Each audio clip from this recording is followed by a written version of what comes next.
基本上没怎么太大的变化。对啊，我的性格还是比较开朗一点。有时候就是我不愿意去太那个装大人腔。对啊，好像很严肃，怎么的。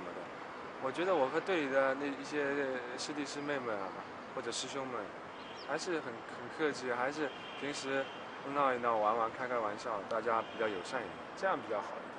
我觉得太严肃什么，你世界纪录了不起了，我觉得这个最傻。看到了他，反正就是一个笑脸，叫你阿姨啊、叔叔啊，就像和他一样，都是拿过全国冠军的嘛。有时候那些运动员就会有一点，有点架子，不太和我们接触，和我们这些小运动员就是没有什么很好的沟通嘛。但我们师兄刘翔就不太会这样。He doesn't really boast and brag on himself, or just like walk around with a mean face, or just ice grilling people, meaning me mugging them. He doesn't do that. He's real, how you doing type of guy, you know. He's real quiet, nice, sweet guy.